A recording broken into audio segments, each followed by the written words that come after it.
How's it going? You're on Urban Dreaming. Yes, this is our first ever platform on video online streaming. And I'm just really honored to have such an incredible team with me. And we're about to go into our first co-host. Welcome. Hey, how you going? I'm Candice. I am a singer-songwriter in Melbourne. I'm all the way from Darwin originally, and I am Jawoyn and Torres Strait Islander woman, and I'm very happy to be here. Thank you so much. Sorry, thank you. No worries. Guy? Hey, my name's Declan. I was born in Wongath country in Kalgoorlie, and I'm Yorta Yorta, and I'm here on unceded Wurundjeri land. Pay respect to elders past and present, Yorta Yorta, and on Wurundjeri country. Thanks. Thank you, Declan. Hey, sorry. My name's Jai. I'm a Murrunjali man from Yugambeh Nation. I grew up on Turrbal land and now living down here in Naarm on Wurundjeri country. Thank you, Jai. And I'm actually based in Melbourne as well. I'm currently on Wurundjeri land and also the Kulin Nations, of course.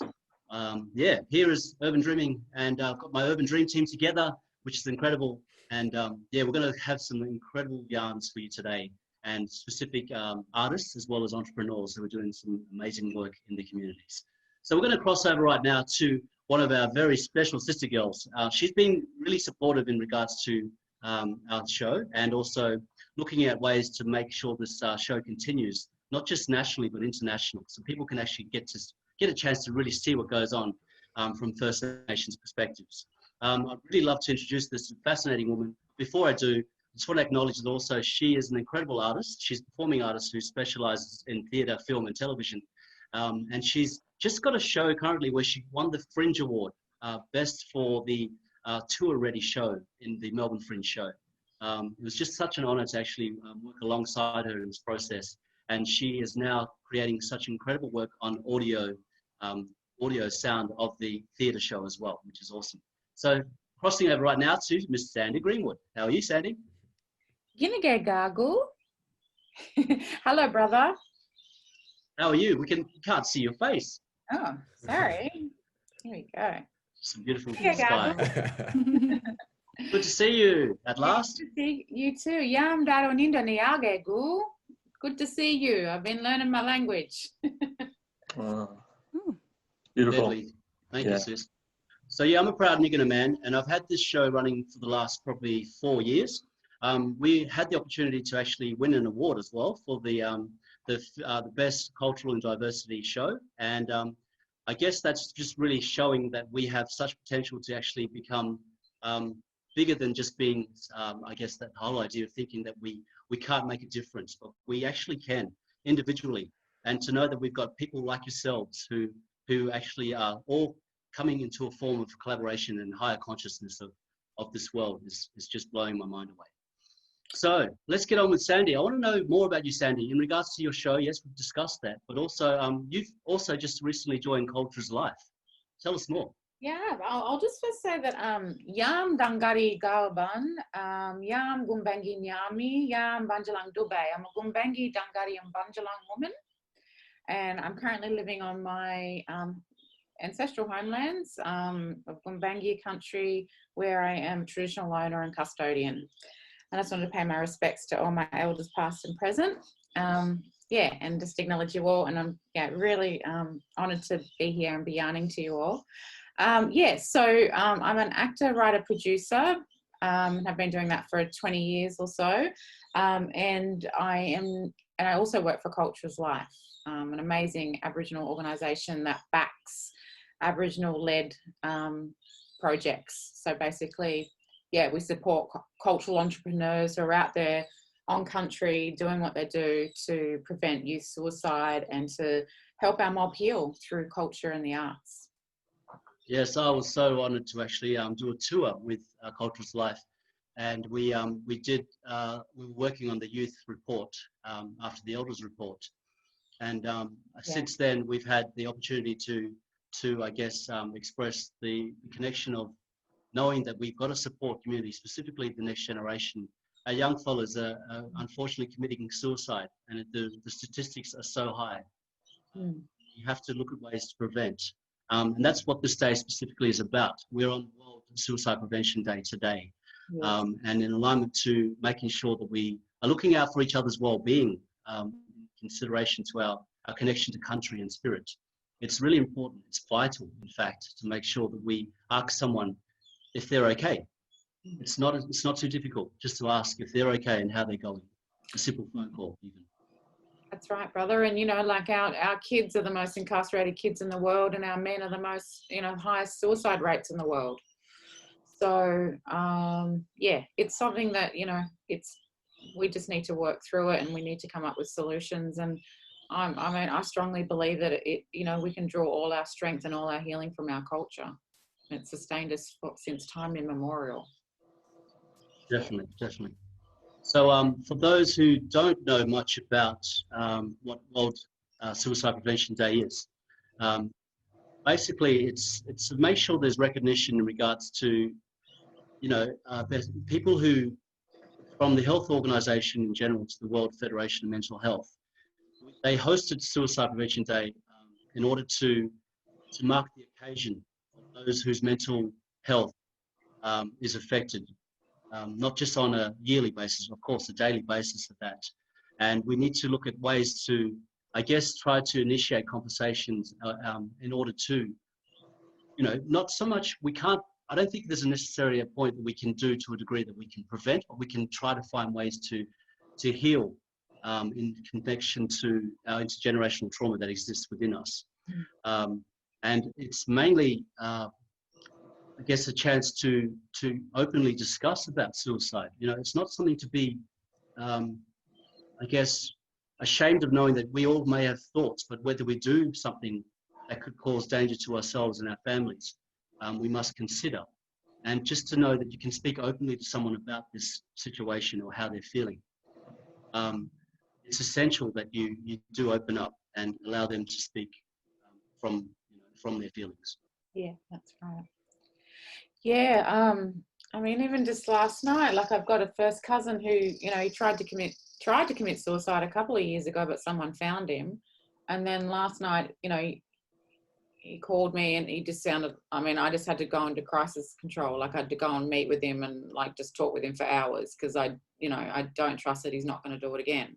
And he's a beautiful man with 6 kids, and he's, you know, he lives and breathes his culture. And, you know, we walk around on country. I'm like, can't you just be happy, bros? There's the river, and this, you know, this is all out. This is, you know, you're living on country, but it's, you know, but there's just so much intergenerational trauma in all of our mobs, you know, and in all different kind of capacities. And yeah, I think that is, it sounds terrible. I think that's the biggest killer, is intergenerational trauma, because it wasn't that long ago when we were strong, proud, healthy, robust peoples. So it's all directly from colonization that is still impacting us today in that ongoing violence. And it's so systematic. But I truly feel like there's something in the zeitgeist where it's like, you know, finally our culture is being respected. And there's just so many opportunities now to connect with our culture. And, you know, as contemporary custodians, you know, we're finding new ways to connect. And, you know, and me personally, I've had, you know, a lot of mental health problems over the years. And it's truly through acting and writing and being on country and learning my language, you know, it's kind of saved me. So, you know, I come from a place of, you know, I've been there. Sandy, do you find that those kind of areas of experience and expertise that you come from, the acting, the writing, the producing, and then of course, you know, your own kind of journey, immersing yourself further into your culture, do you find that they oscillate at all and kind of really play a part in how they tangibly extrapolate amongst your life? Yeah, I mean, I'm always drawing on, yeah, all the things that I've kind of learned, all the skills that I've learned over the years is now informing my reconnection to country, because I've been away for 20 years. I left, you know, I left community, I left the mish when I was very young, very ambitious, got to get out of here, and just, you know, wanted to go to Hollywood and everything. And I ended up just kind of, it was a really hard road, but I ended up kind of doing everything I wanted to do. And so it's 20 years later, because of COVID, I've been forced to come home, which has been the best blessing of all. And so, yeah, like now I'm here and I'm like seeing all my, my elders, and it's like, it used to be I come back and we have cups of teas and yarns with them and they tell me these amazing stories and it would just end there. But now I'm like, all right, we're going to film you. We're going to get your story. We're going to do this. So I'm just come back all these skills. And I was like, right, we have to get these stories. We have to do, in every kind of diversify in every way I can. But yeah, like we've got to use our skills to do the real work, why we're really here.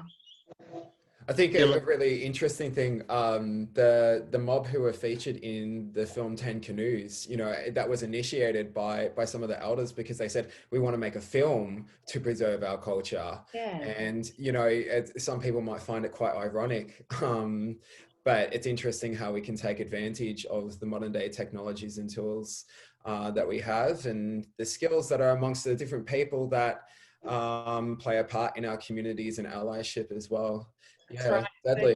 Yeah, I mean, our communities, as we know, all our aunties and uncles and all our mob, and we're the best storytellers. We've got so many characters in our families, and there's so much rich history and culture that we, as young mob, we can capture with our new tools, with our new platforms. I mean, I'm a judge on the Green Screen International Film Festival. I'm getting, there's green screen. We can put creation stories on the green screen. We can do amazing things now. So, with animation and gaming, and yeah, it's like, wow, it's really exciting.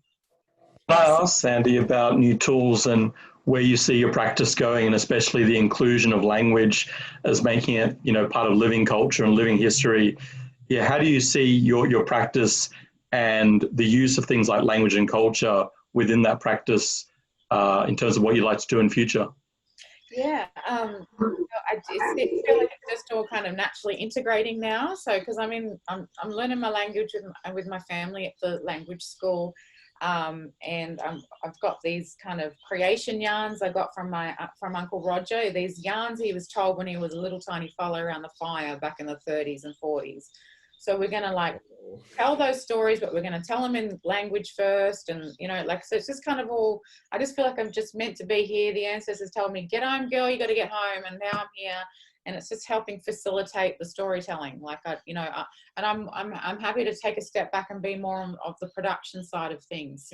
After being on stage for all those years and telling the story as an actor, there's so many of them, so much intense talent around here, like amazing talent.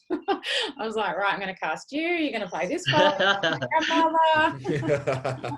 It's so true, isn't it? You see so much growth and potential in these and young fellas specifically who are just killing it. Natural raw talent. Natural, like never so done good. a lesson or a class in their life,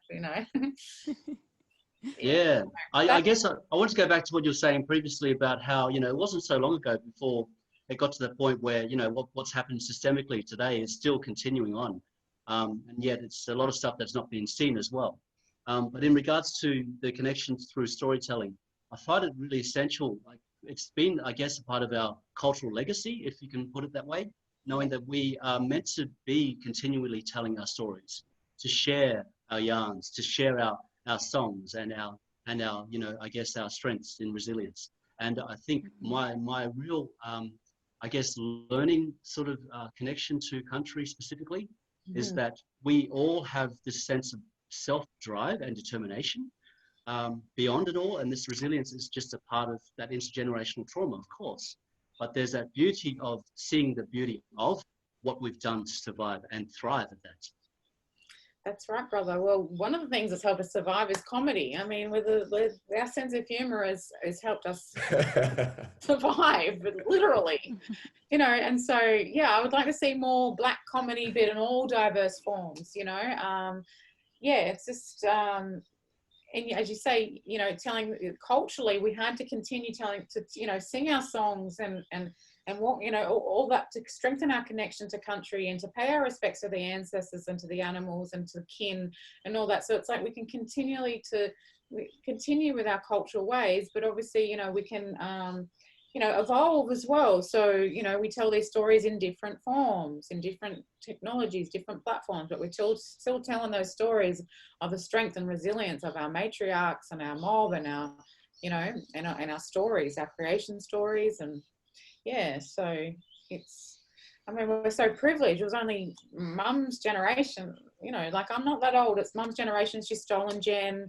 you know, and Nan, you know, they lost their kids. They lost their kids and they were punished. And so a lot of my uncles were thrown in jail for speaking their language, and they were given dog tags. You know, we all know the history, but it's not that long ago. That's just my mum talking about it and my uncles. So we now have a voice. We've got the power, and there's a shift in this country, and now we can seize that power. Do you know what I mean? Like, people want to hear our stories, and we can tell our history the right way, you know, a balanced way. Yeah.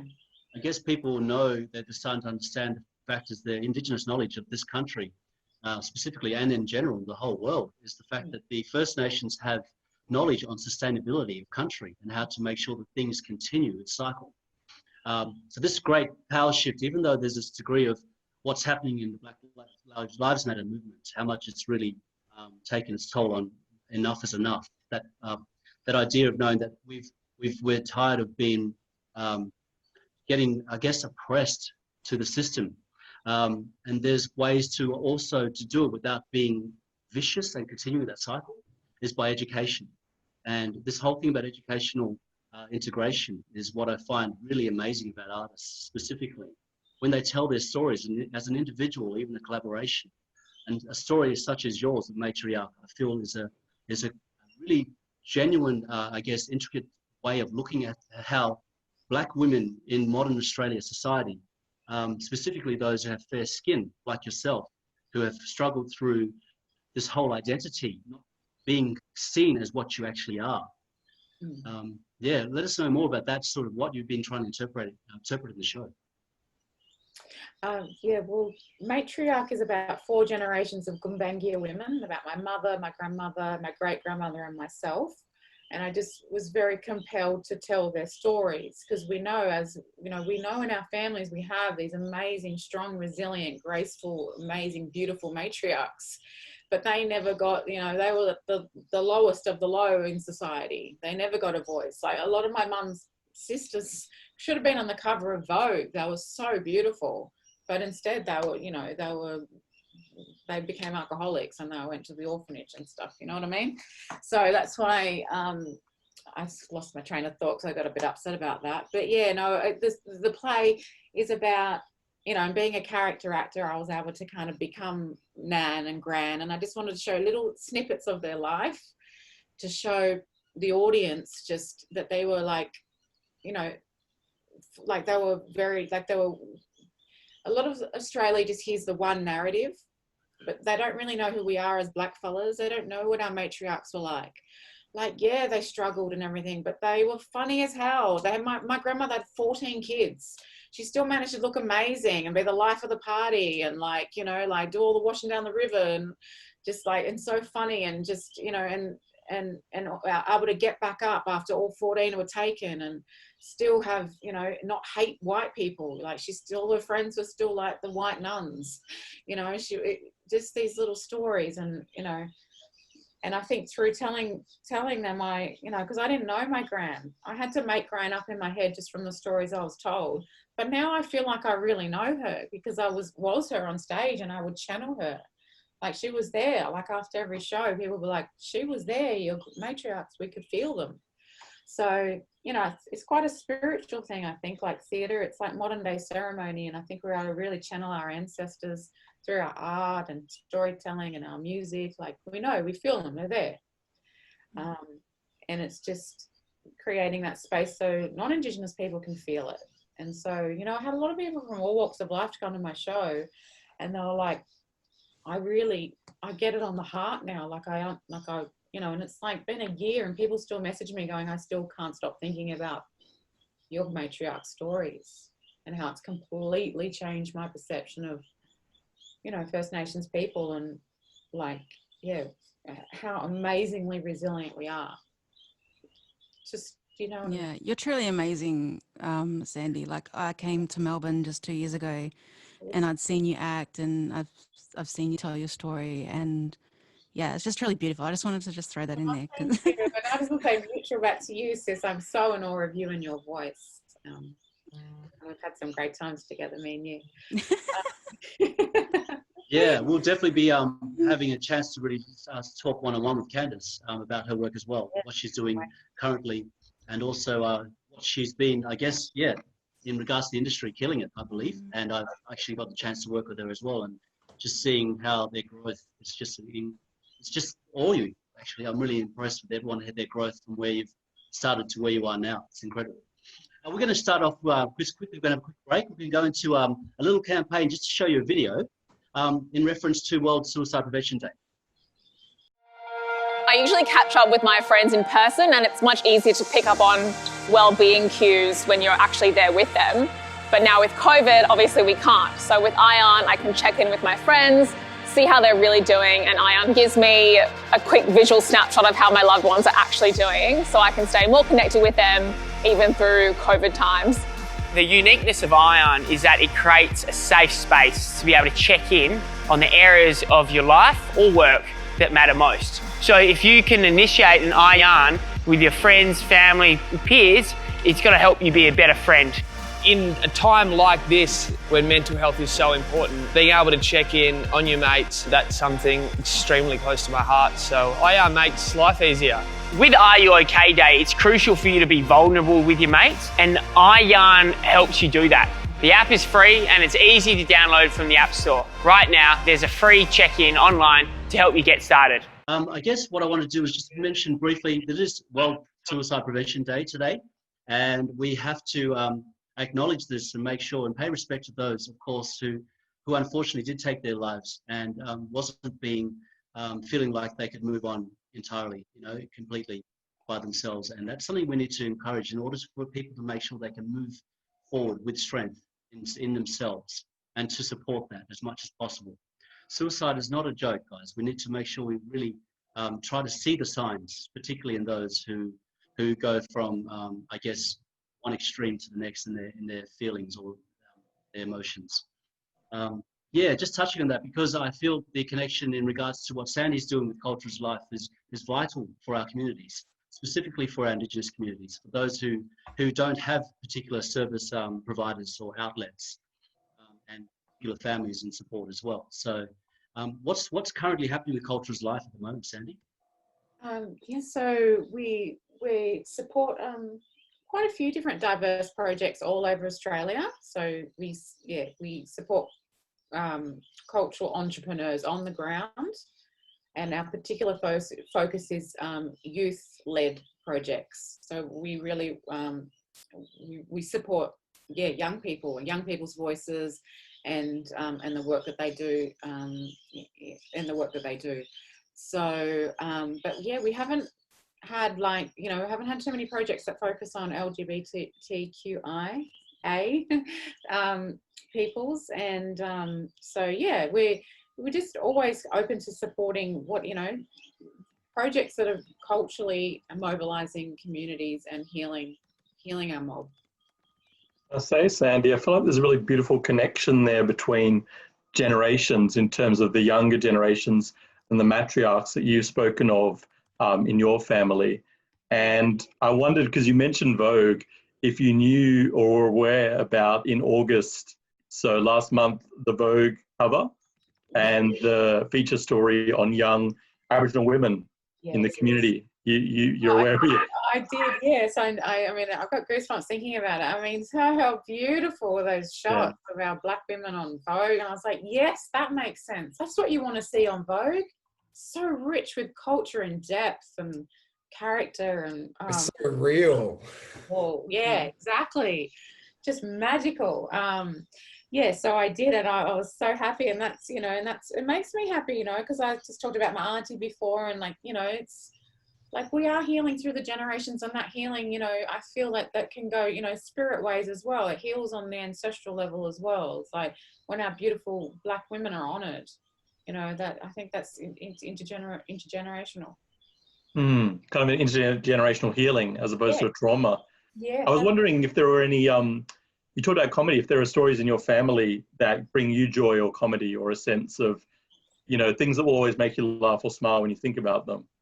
Yeah, I mean, there's so many, like all my uncles, like all their little adventures, and yeah, there is so many stories, and I do thread a lot of comedy throughout my one-woman show, because I really wanted to show the humor of my family, to still be able to have a laugh. And, you know, even today, like, yeah, the stories my uncle's telling me and stuff, I'm like, I want to see that in a film. I mean, these are too deadly. Like, that is so funny, you know, because I think Hollywood's running out of ideas. I think they need to go to the missions and the community. Oh, that's funny.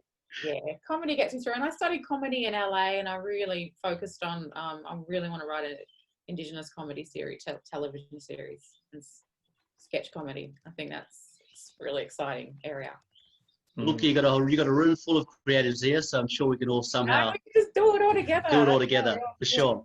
Yeah, that's right. Thank you so much for your time, Sandy. Really appreciate it. Now, you're welcome to hang around and see Sandy. who else we've got on the show. Thank you. Everyone's so lovely to come with you all. You're all amazing. I can't wait to hear all your stories. And yeah, together we're going to do big things. So, Darandang, thank you, and Yari Yarang. See you later. Thank you, Sandy. Thank you. So just before, guys, thank you, Sandy. Just before I showed a video, unfortunately we lost the sound, but we're going to go straight into what we're doing. The next conversation will be based around this iYarn app. So this iYarn app was actually created by a young man named Lockie Cooke, and here he is right now. And of course, yeah, Lockie has actually he's the founder of iYarn and also iSeer, which is we'll talk about that later soon with you. But in regards to your connections who you're working with, I wanted to introduce Mr. Dwesmond Wiggan-Dann. He works for the Department of Community in Kununurra, and hopefully he's still here. And if not, that's okay. We've still got Lockie to speak on his behalf. But welcome, Lockie. Dwes, you can say g'day, mate. Dwes, say g'day. Hi, everybody. Ah, you can take it around. Yay! So good. So Dwesmond, I don't know if you know, maybe you do, but my mother used to hang out with your father years ago. And there's a funny picture of them. They're all sitting down in Pretty Pool and yarning up, and it's just the ultimate picture back in the old 70s, you know? Yes. Yeah, there's a bit of history, and you were actually family. So yeah, good to see you. So good. Nice. But yeah, let us know more, Lockie, about what this app is, and to, I guess, discuss the connections between you and Dwesmond. Yeah, well, thanks a lot for having me on and Dwes to share the story of iYarn. I want to be respectful of Dwes and his time. He's got to probably run off to work soon, so I might should have to Dwes to give a bit more context. But long story short, for me, I went up to Adiulun for the first time in 2005, so 15 years ago when I was 15 years of age, on a school leadership camp. As a little Gadia white fella kid up there, went on a Indigenous leadership camp with a Indigenous run organisation up there in the Kimberley that's really well respected, called Gundua. And I'm not sure most people in the Kimberley know Gundua. It's been around for years, and a guy, Mick Albert, really took me under his wing and guided me a lot with that. And over that journey, I saw a big gap between me as a privileged white kid growing up in Perth and a lot of these epic mates I had out on country, making spears, catching mud crabs. But then we drove through the community, and I saw there was a big difference between our schools. And essentially that's where we set up the iSeer Foundation, which is all about enhancing educational facilities and resources initially. And then over time, it evolved into being a reconciliation organisation. And part of that journey, I'll share a bit more, but I got really connected with the Bardi mob. And Dwes is a Bardi man and brother to me. Dwes, do you want to introduce yourself? Hi, everybody. My name is Dwes, and obviously I'm from One Arm Point community, where I first met Lockie when he was 15. So we're both, Lockie sort of came into our community, like he said, and got it, and, you know, got culturally adopted through a lengthy process and time. And, you know, I don't look at him as a Gadia anymore. I look at him as family and blood. And yeah, that's how sort of our connection started. And yeah, we've been on this life journey together and always checking in with one another. So, okay. Yeah, that's important, isn't it? I think that that connection as well, knowing that you've known each other for several years to gain the rapport eventually. And there's this template that we've all worked with, which is for your Liyan.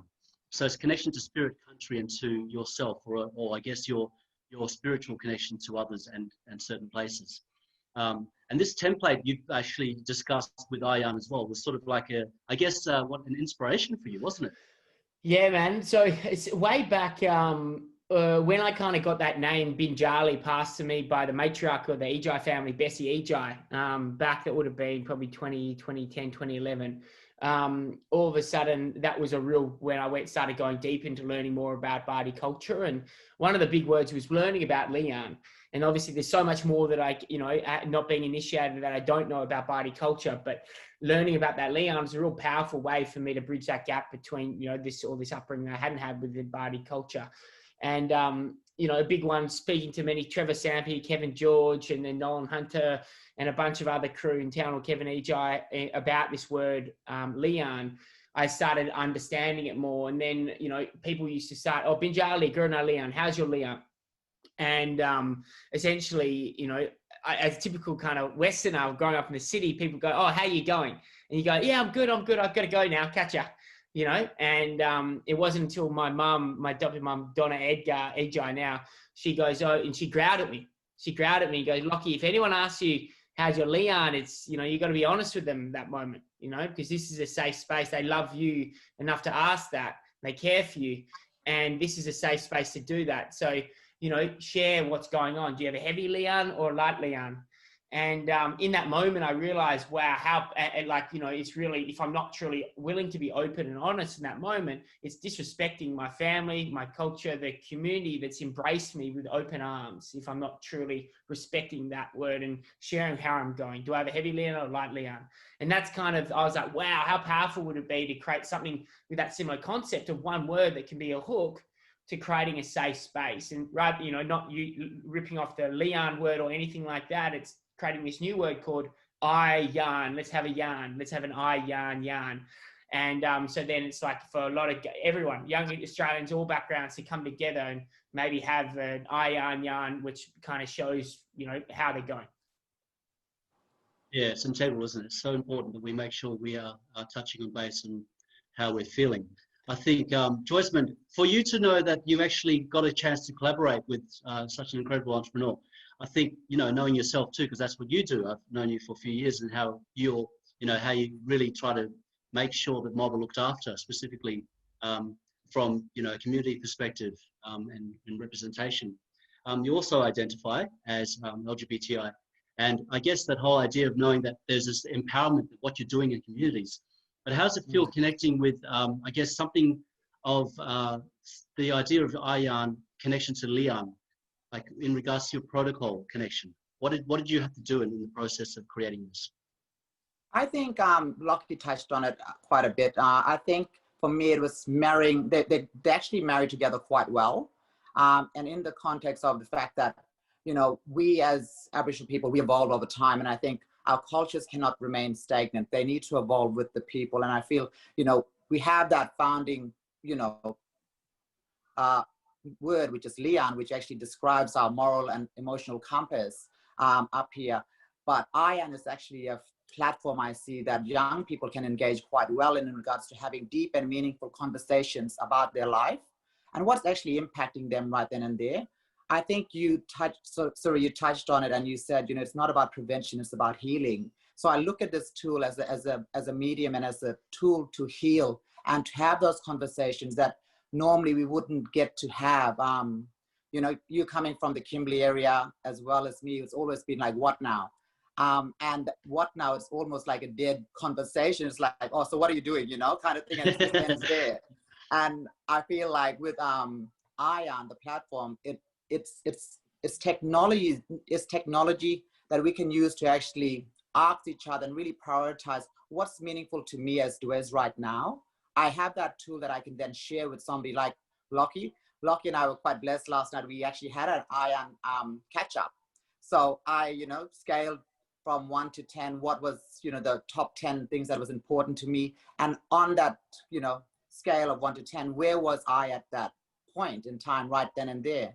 And so looking back at how, when you're looking at conversations and how we can actually craft up quite meaningful conversations with one another, this app actually provided that opportunity for me to be quite honest and with myself, but also with those people that I feel are important in my life. Like, Lockie is one of those people.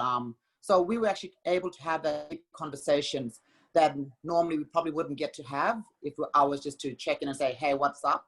So for me, I feel that the marriage between the, you know, our cultural knowledge around Liyan and how iYarn has sort of, you know, adapted into a you know, a tool that younger generations can use now is quite useful. Yeah, great. I also love the fact that this iYarn app actually has a progression state to it, where it continually shows a timeline in regards to what you're doing from previous to today. So if we can go through this, that'd be awesome. Just discuss more, Lockie, about how it all works. So essentially, I'm just sharing a bit of a screen now if anyone's listening on audio, but I've got a bit of a dashboard for our company that we have. And essentially what you can do, so imagine Dwes and I actually have our own private one. I'm not going to share Dwes and mine in this call because, you know, they're quite personal. We're quite open to share about this stuff, but sometimes Dwes and I go real deep about some stuff. So Dwes, you know, check in, for example, he could choose a private or public, but a private one for friends is that. And then you could just choose the segments you want to check in on. So you could go, you know, maybe work, you go mental health, friends, you know, sleep, and maybe even customer. I could go body, you know, culture, you know. For example, these are maybe some segments. Dwes, would you want to add anything? This is just for demo, but you happy with that? Yeah, happy with that. Yep. Yeah. And then you kind of go through, and essentially what you could do, you go, what about romance? Come on, Dwes, must be a romance in there, surely. Yeah, we could. We'll just keep on going. And then you can choose the description. So like, are you feeling good more than bad most of the time? So you can actually customize this however you want to do a check-in. And so the power of this is like, it literally takes 30 seconds to create one. And you could go like, friend, you know, are you being a supportive friend, and you can go through as deep as you want. And you kind of create it. And then all of a sudden it's in your dashboard. And then you can complete a check-in here.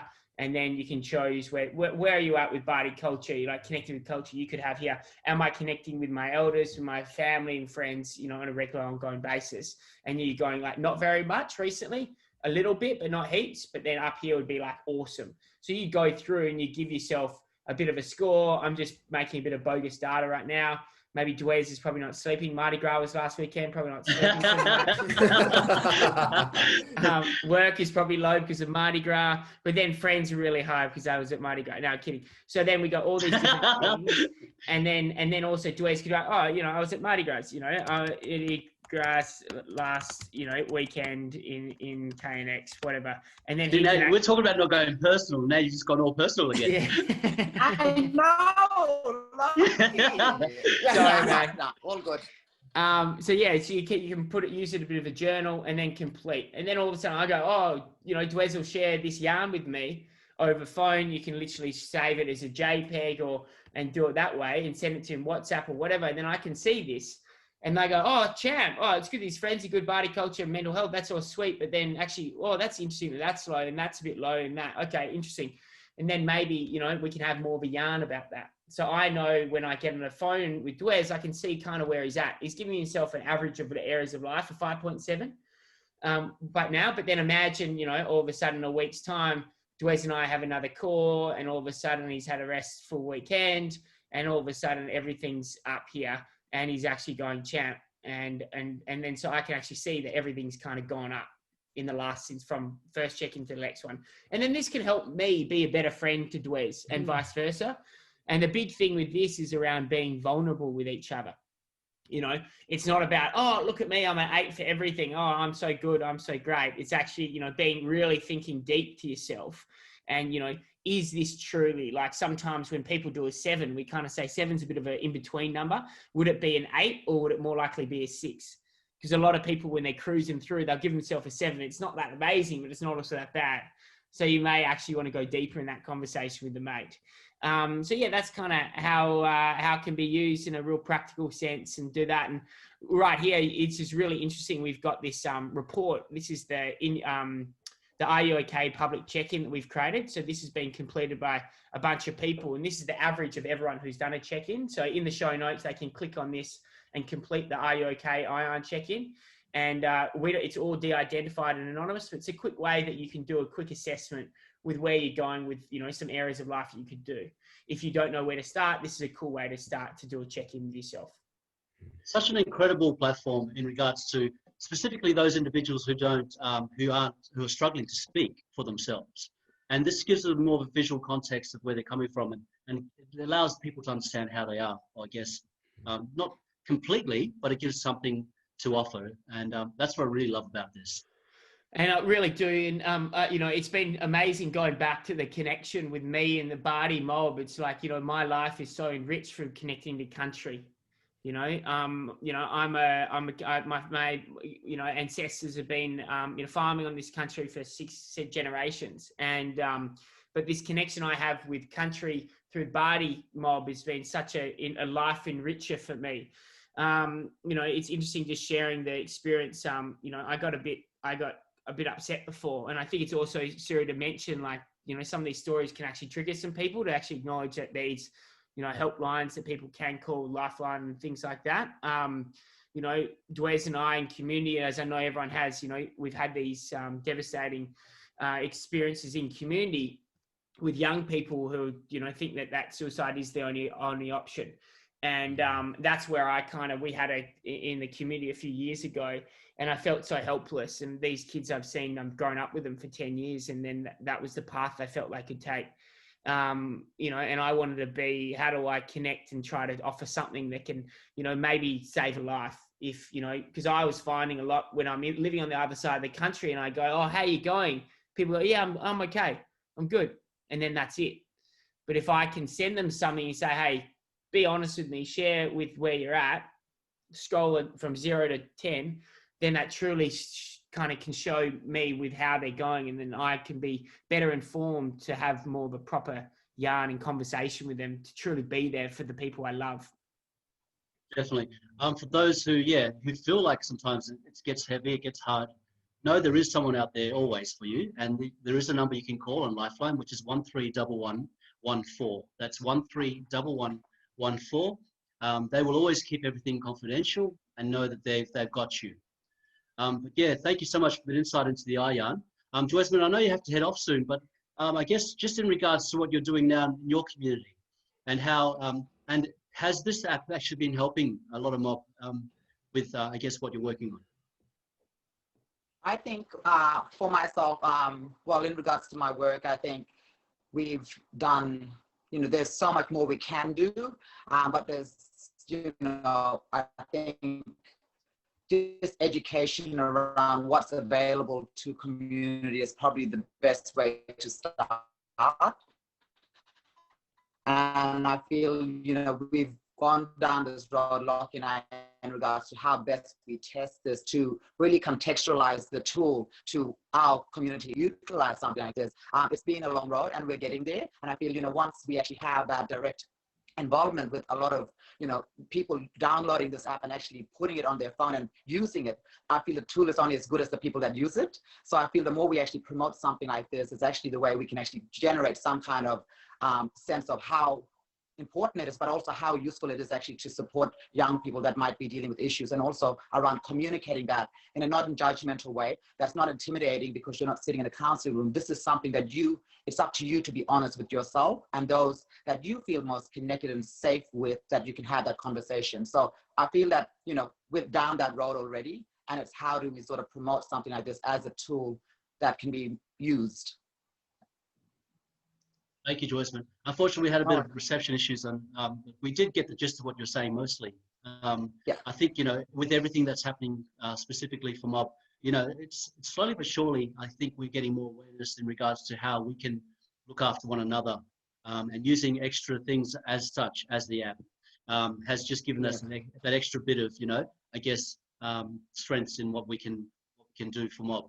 But yeah, just really admiring both your work, you guys, and keep it up. It's incredible.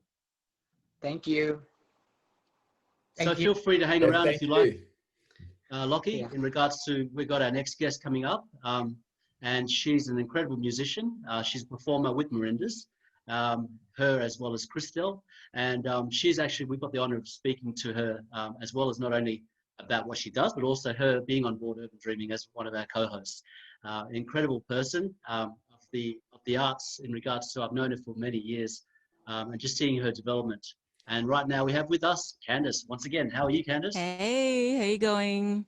That app is amazing. Like when I get thrown into like workshops or talks to young people about like music and what I do, they all, you know, a lot of the questions are like, how do you balance like everything? You know, that's my biggest issue. And I've done a lot of teaching and mentoring over the times, and a lot of people's dreams fail because they can't balance things, you know. And now I can say like, oh, there's an app, you know.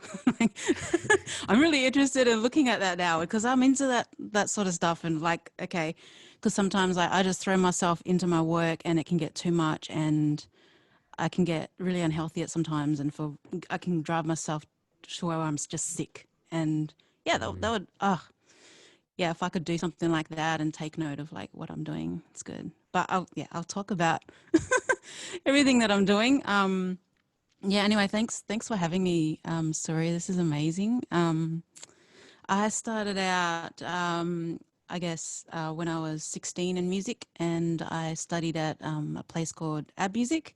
Have you heard of Ab Music before? It's old Ab Music, yeah. Love it. Yeah. WA represent. Yeah. Well, those of you who don't know Ab Music, it's a college for Aboriginal and Torres Strait Islander musicians in Perth, and it's been there for more than 30 years. It's the facilities are amazing. There's like big recording studios, massive classrooms, MIDI lab, and a lot of great WA, you know, black bands have come out of Ab Music. And I guess, yeah, that's I spent about 17 years at Ab Music. I love the place like way too much. I studied there, got my diploma in music, and then I started to teach at Ab Music and became the like events coordinator and marketing officer. And from there, like, am I too loud? I feel like I'm like way too loud. No, not at all. It must be my headphones.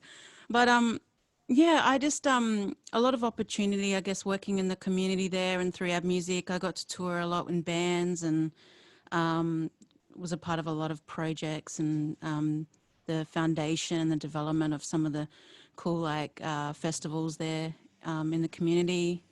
And over the time, I got asked to represent Australia in the Ukraine in this festival called Crimea Music Fest. And I guess that kind of like kicked things off for me, and I got to overcome a lot of nerves and stuff that I was feeling at the time as an artist. And yeah, I don't know. I've got a long journey. I don't know if you got any questions, but yeah, I started a group called the Merindas just about 8 years ago, and we've been powering on, and we've moved to Melbourne all the way from Perth, and I do a lot of the things like I create a lot of the music, make the costumes. Christelle and I have a lot to do with the choreography and the storytelling and our lyrics and everything. Yeah, it's just been a really amazing journey, and Melbourne's been super great. I think it's been interesting because prior to this interview, we had a brief touch on Candice in regards to her connection with Christelle Kickett. So Christelle's been working Merinda for the past 8 years. They're both Noongar girls from Perth, and it's interesting because Candice was saying something like, you know, I feel a little bit awkward because I'm not in my element in regards to knowing that I've got my sister girl. She's usually she's usually right here next to me on my right side. But we have to really pronounce that you are an individual. You are an artist on your own before you became the Merindas. And this is why I specifically wanted to chat with you, because we're going to have the opportunity to know a bit more about you as a person, as an individual, as a creative, but also as someone who is also a really staunch Black proud woman and representing the community. So yeah, I think it's really essential that we understand that we are looking at you as not just an artist, but also as a person, as a human being. And just to see your processes. I really love the idea of seeing more about how in-depth detail about how you go about this stuff. So let us know more about how you go about creating your music. Yeah, I guess that's one thing that we've been able to dive into since COVID. I think, you know, there are big stories behind us individually as artists, and we do a lot of things behind the scenes, and we have our own stories. And so Christelle and I are talking about incorporating this more into like our shows as well. And I guess the end game for me was to become a music producer. So after I finished like on the stage, and this was supposed to be like in many years to come, I wanted to build up a studio and open it up to all First Nations artists to come in and use, and it'll be fully funded. And this year I've been able to start to build that dream in this time that we've had, and and all of the funding that's been available, City of Melbourne, Australia Council for the Arts, Creative Victoria. I've been able to get all this like really deadly gear and really dive into like production. I've been doing some classes with Ableton. I've been going more in depth with what I'm using at the moment, which is Reason. A lot of people here like go, what's Reason? And I think, I don't know, I think it's more popular in America because a lot of the YouTube tutorials are done in America. So I was like, oh, well, I don't know. It's an amazing program anyway. But yeah, so what we're doing at the moment is I'm producing a lot of the music now, and Christelle is going to come in, and she basically just writes the lyrics and the melody. And so we've got this like really good balance now where we tried to do everything at once. And then we weren't really confident in what we're doing. And then we had to get a third person in and a fourth person. And now I think we've just got this really good workflow now where I'm just honing in on the production and the beats. And I've even asked her to look at our stories more and think about our lyrics and front the stage even more. And I might even go into more kind of DJing in a way. Not to like get rid of our current DJ, Jake, he's amazing. But we are looking at like building a band, and yeah, we've got a whole bunch of new stuff in the works. And I think right now it's all about developing skills and working on the project ahead. And yeah, I keep myself busy because, you know, I'll just go nuts if I don't have anything to do, really. Particularly during COVID, it's got the stage, isn't it? So a lot of us are sitting at home in Victoria. For those who are lucky to actually run around, we don't get that opportunity as much here because we're literally like caged animals in a sense, and can only go out for groceries. That's about it. But I think, yeah, with that whole time of being by yourself, or, you know, I guess with whoever you're with at home, it's giving you a chance to really, I guess, focus in on more about, I guess, you as not just as a person and your needs and wants, but also how it's become more a sense of opening for your creativity. I personally, that's what I feel. I don't know about you guys, but it's really, I think it's really given me a sense of understanding more about what we need to do to our next steps from here in preparation. Yeah, I think, and also Sandy touched on it earlier, was that this time has given her a chance to return to country, and that's something that I've started to do, and because I've been wanting to do it for the last few years, and I haven't been. I've been too busy. I've been on tour. We've been pressured to get all this music out. We just released an album, and so now, you know, I can have more conversations with people and reflect and also be proud of what we've done and accomplished, because at the time we're always so negative and down on ourselves, like, oh, it's not good enough, and we feel really let down. And I think we've learnt over this time gratitude and acceptance, and also pride, like looking back and saying, well, we've done a lot. Like at the time we didn't feel like we were doing enough, but even though we stopped, we've done a lot. You know what I mean? Can I ask you actually, Candice, because you've had such an evolution from ab music to the Sapphires when you were doing soul music, promoting that film back in 2012, and now with the Merindas, and I have to say, like, I love, you know, the new album, and I love, I mean, it's the big song, but like everyone, I love We Sing Until Sunrise, and how it has this feel of the nighttime. You can feel the sky, the people, the fire, the stars. It's really got that energy and the charisma. You kind of feel come alive at night. And I guess what I'm asking is, with so much soul across all of those stages, and you have spoken as the Merindas about wanting to connect globally to that wide, that beautiful tapestry of music around the world, what do you as an artist keep as you go through? So as you evolve and change, what do you feel you keep from everything you've experienced so far? I think that for us, we always keep a really open mind, and that we are forever learning and not to be ashamed of not knowing. I guess that's the wrong words, not knowing our culture in depth, but like there's still so much to learn about our culture, and we growing as people, these stories and our connections will come to us. And I think that we're kind of I feel like we're using our music like a magnet for all of these things, because we find that since we moved to Melbourne, there's this massive web that's just been forming, and I don't know like how crazy these things align and fall on our lap, but there's these amazing opportunities, like being able to go out on country. Like last year we went out to Beswick community in the Northern Territory, and I've never been able to get out there, and I probably wouldn't have gotten out there, but we went out there, and I brought my dad out because I know that we have family connections there. And I said, "Oh, Dad, can you ask, I don't know, we try and find our family connections, because we're still trying to find our family ties to my great-grandmother, Dolly Bonson."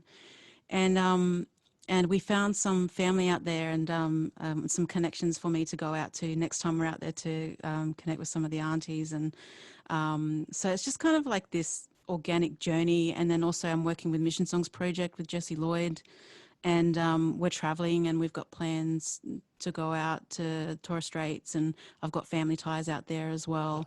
So it's kind of like the art is just taking me on this journey back to country organically. Yeah, so we always we always put that element of culture into what we do in contemporary pop music, and we're not going to let anybody change that, and because it keeps us grounded, it reminds us where we come from, who we are, and yeah, we're just going to keep doing it, you know. Yeah, amazing. Yeah, I remember, Sue, we had a discussion about song lines back in the day. Yeah, the importance of knowing that there's this connection through, I guess, through music, through signs specifically, and also for, you know, through, I guess, that cultural understanding of country, you know, that thing of that connection that is embedded in us. We don't necessarily, not always necessarily born with it, in regards to being brought up in different places, but as soon as you go to country, or any country in general, you get that connection immediately. Yeah. And that thing through music, dance, and songs, ceremony, has always been a part of our, I guess, from the very beginnings. Well, karakara is what we call it. And it's that connection, knowing that it's embedded in our spirit. And what you're doing as an artist, like you said, it's a journey. It's something that you're sort of just naturally progressing through. And that's when spirit is much stronger than ever. And for those that don't know, Candice has been visited by a lot of birds recently.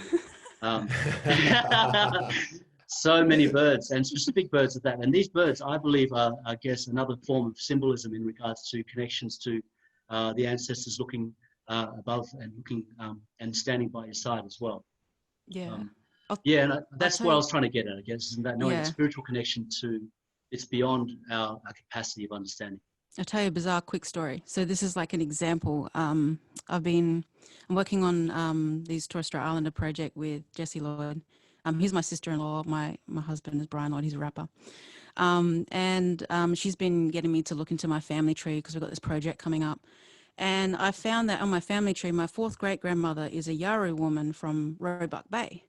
And I was like, wow, I did not know I had like that connection. And I knew that one of my grandmothers, she was on the Beagle Bay Mission, you know, the church there. So she grew up there. Beautiful church. Yeah, and so her grandmother was this Yawuru woman, and then just at the end of last week, I got this call from Galari and said, "Hey, we want you to you and Bright to do this workshop up for telethon kids and work with the Beagle Bay School, One Arm Point, and another school. Can't remember the name of it. And then so okay, we're doing this. Well, I just found out, okay, there's my connections back to the Kimberley. And then now seeing is it Dwesmond? on there as well. He's one arm point. I'm like, what is going on? Like, there's all these like things drawing me back right now to the Kimberley. Like, soon as I found out my fourth great grandma's from the Kimberley, I was just like, all of these things start popping up. Like, I think that's one of the best things about being a black fella, because you can be just about anywhere and you'll run into another black fella who knows someone that you're related to. Like, you're always dialing it back, and then suddenly that tapestry becomes even richer, and your life starts to go on journeys that you never anticipated at all. Yeah. So true, so true. I remember you went to Broome once, Candice. Actually, that's probably when I first really got to get to know you more. You were performing, and Brian was there as well. And you guys had a gig, and I could just see that you were in your element. It's like the country was speaking to you, and you can really, I guess you resonated stronger than you ever have in most performances that you did on your tours. Because you can see that life, that fresh life of breath, the fresh breath. Yeah, there's this kind of feeling like when I enter the Kimberley or the Northern Territory, I just go like, like I feel like really at home. Yes, going back to Liyan, because that's that connection, see. I know when I fly over Broome, and I just, as soon as I see the waters, I know straight away I'm home, connection. Yeah. Hey, we're going to go in. I'd love to know, to see your process. We were discussing earlier about how you make the music. And then I'd love for you to even play a song for us as well, if that's possible. Yeah, sure. I mean, there's just a couple of things that I can do. Am I able to share? I can share here. Sure. Is that okay? Oh, there we go. I was just, this was just part of one of my things. I just started to watch tutorials and understand how beats are made, and I just started doing it. And then I had a lot of people on Facebook ask me like, oh, what are you using and what equipment you're using? And so I've been like messaging a lot of people and helping them get started, because I think music is a really good I guess outlet for people to turn, especially in these times, and for mental health and for all other things. You know, my family, I come from a big family history of mental health with anxiety and depression, and I guess I just threw myself into music pretty much. So this is Reason, and it looks quite crazy, but we have all these like instruments and plugins that you can use, some like crazy awesome sounds. You know, you've got thousands of sounds and instruments, like beautiful plugins and effects. And basically it's all to do with layering. And so I had to understand what is layering. And so one thing is you could have something, you've got a beat, right? So I'm just gonna, maybe I should share some sound as well. Let me go back to that share screen. Where is it? I don't think I selected share. Sound, there we go. All right. So like I might start off with like a beat, so it sounds a little something like this. What have we got here? All right. Really loving it. Yeah. So I really just form the beat first, you know, and this is like what beat makers do. They might just like start off with this little thing, and if it's feeling right, then I start to work on little things like maybe start with a bass line like this. There's a percussive thing. Okay. It's wow. Okay. Yeah. Bass. That's good. Yeah. Good boy. And so like mostly the form of it is, you know, your beat, your bass, and then you've got this thing called like a texture or melody, which sounds a bit like this, or which create like your harmonics. So you've got these like little textures in there just to create more of an ambient mood. And then there's like the melody hook. I'm just gonna bring it in here. So I got this opera singer, right? Is that Deborah Cheatham? Oh, no, well, I had thoughts, you know, like, man, I could do like a collab here. Hell yeah. But, so yeah. And when I do like, so you've got this beat, right? And then I don't know if we could do this, but I'm only going to do like 5 seconds of it. I might put like a rapper like Cardi B on it, right? So yeah, boy. They know the bomb, they're taking me off. Say anything to get a response. I know that mean they traffic is low. Somebody just got to right. Should have already problems there, less than 7 seconds. But yeah, it's just like building layers and always create like a little texture with some synths or strings and then a bass and then a beat. And then there's like your vocal line and all your lyrics and that go into it. So the music side of things is so simple. Like I've realized, you know, going more into production, it's all about the vocals because, you know, the beat side of things is the easy part. And then it's all about the vocalists and the story. That's the new track, isn't it? It's all about the vocals. The vocals. Yeah. Not the bass. Yeah. I just want to see the Cardi B collab now. See, I'm really hanging out for that. Yeah. Yes. Well, I do have a really amazing girl who's, I don't know, I won't announce it yet, but I do have a collab on this beat in the process. Nice. Awesome. Yeah. So this reason's really good. This program has made tracks for Drake, French Montana, Beyonce, like some amazing tracks have been made with this. But Yeah, wow.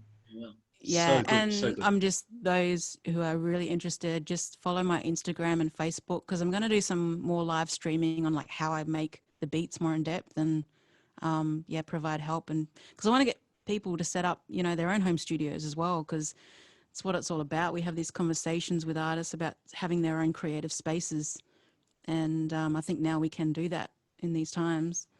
Yeah, definitely. Yeah. As a creative, I feel like it's really important that you have a setup because you don't know when you're going to start entering creative flow. Hey, and so suddenly you have ideas, and if you don't have a setup there to work with, then you kind of feel a little bit stuck because then that idea is going nowhere. I've definitely found it. Certainly with some of the new things that I'm learning and all the building that I'm doing on the projects I've been working on for years, and suddenly I've started to acquire equipment and build my own setup, and it's like, wow, stuff is really starting to find life that it deserved and really begged for to start with. So yeah. Yeah, I have all the equipment set up ready to go, you know. I've just got the last few bits with the mixer and everything from Songlines has actually helped me out with some gear. And a lot of artists actually, in fact. So there's a lot of great organizations doing things for artists right now. So you just have to, people have to just look online. There is a lot of funding right now. So people got like at least next 4 weeks to put stuff in. Well, what do Songlines do specifically, Candice? I'm only like new to Melbourne, but I know that they're a really good, I guess, representative for a lot of like artists and of events and creating opportunities for First Nations artists and programs as well. Like they were just running an Ableton course for First Nations producers, and I took part in that for 6 weeks, and that was really amazing. And awesome. Found out that Ableton was not for me because I'm so fixed on Reason right now, and my mind does not switch to Ableton. But yeah, it's they've been doing really well. They're good support for artists. I'd love to know, Candice, because you started at Ab Music and you've spoken about artists coming up and having space and studio to create. Are there any artists you want to give a shout out to anywhere in the continent or anywhere in particular up and coming? Up and coming, well, yeah, there's a really good female hip hop artist named Miss Genius. I don't know if you've heard her tracks, but man, she's amazing. Like she needs all the support in the world to get to big places. And I guess I'm mentoring an artist at the moment, Maddie Colville. She's so beautiful and she's got a big future ahead of herself. I keep telling her you remind me a lot like me when I was younger. Coming into so I'm gonna help you. No, she's really great. And yeah, who else? I don't know. Yeah, they're my two closest picks at the moment, I guess. Yeah, thanks. Yeah, sounds good. Miss Genius and Maddie Colville. Yeah. Yeah, I just wanted to mention also that we are, for those who just joined us, we're actually on a show called Urban Dreaming, and it's finding your voice, finding your spirit, guys. And this is what we're about. We're about discussions on mob and what they're doing in the industry, and also, I guess, how we can really empower communities specifically through our work. Candice is one of those amazing individuals, and she's been giving us the opportunity to play some music with her, and we just naturally were just bopping together then. It just came on. So cool. And previously we had a lady named Sandy Greenwood, and of course, Lockie Cooke and our brother boy Dwesmond Wiggan-Dann from the iYarn app.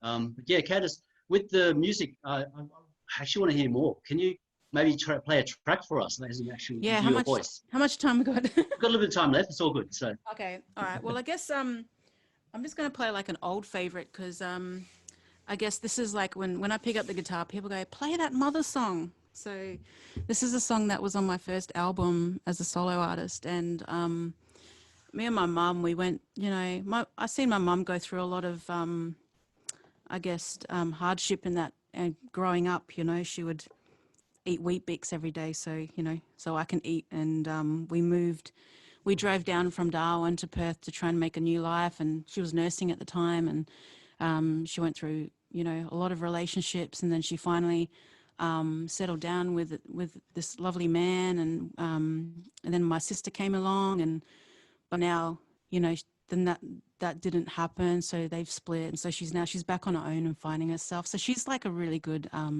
like, I guess, an inspiration for me, and the strength that she shows me is just sort of keeps me going, like, as a woman. So yeah, I'll play this song. It's kind of outdated genre-wise, but just hope, you know, people can relate and listen to it. It's a bit of a journey.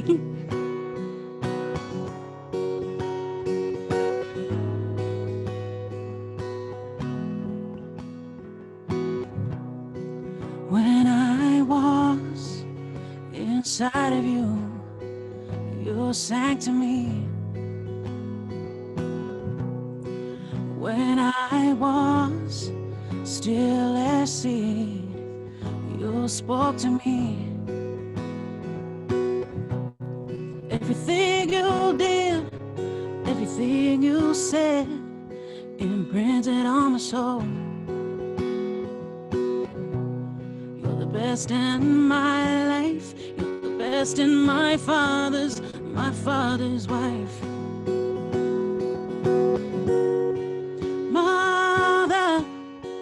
Created my soul, you created my home. Mother, you're the one that I trust, the one I adore. In my younger days, we moved from house to house. A single mom, child, we had our ups and downs, hoping to find a place that's home.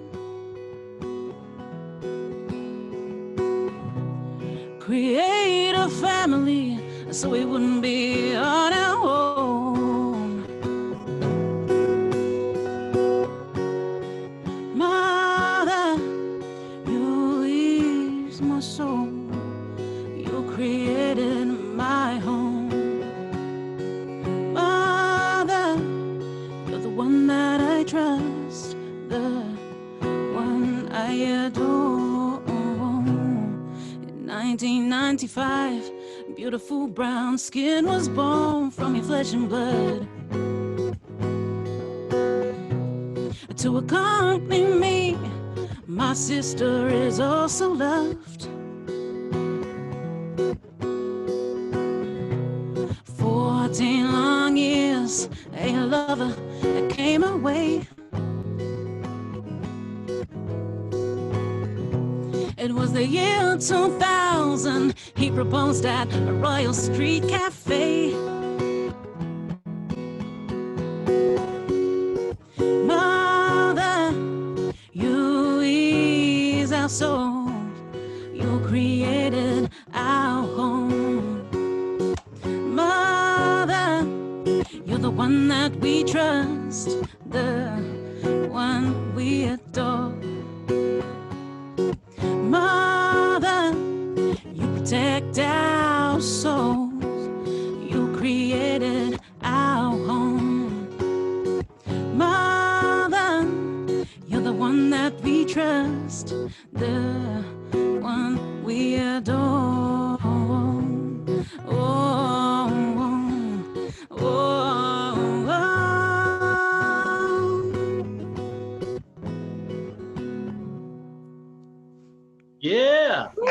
you. All right. So beautiful, Candice. Thank you so much. That's such a gift for you to offer for Oh, us. thanks for allowing me this opportunity to play that again. It hasn't been played for like more than 10 years. Wow.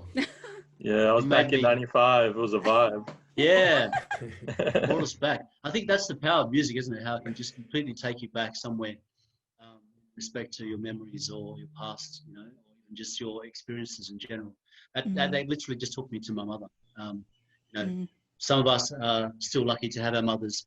I lost my mother a few years back, but it just with music and the arts in general. So it's a beautiful way for us to reconnect. And yeah, I think for someone like yourself who has this ability to be able to do that to others, you know, is just a gift alone. We honestly treasure that. Thank you. Yeah, it's been an incredible session, guys, and such a good conversation to start off with Urban Dreaming's first online, I guess, streaming. It's just, I think this is the beginning of something that's beautiful to come. And knowing that we've got you guys on board with such incredible, I guess, connections to not just to spirit and country, but also to the work that you do on the land of Nam. Yeah, just thank you so much for your time. Thank you for tuning in, everyone. And yeah, look forward to speaking with you on our next artists and entrepreneurs. Until then, I'm saying goodbye for now here on Wurundjeri land. Yeah, goodbye. Yeah, it was awesome. Can't wait for the next one. Yeah, Thanks so much, everyone, for coming. Yeah. Thank you. Yeah, and likewise, thank you, Candice. Absolute joy, and would love to talk creative stuff with you sometime soon as well. And thank you also to Lockie, and pass those thanks on to Dwesmond also. And I know she's no longer with us, but Sandy also. There's so much to take from everything that you've been able to really give us all today, and I really look forward to seeing what you're all doing in the future. Yes, thank you, Lockie. So we can cut it there. Well done, guys. Good work.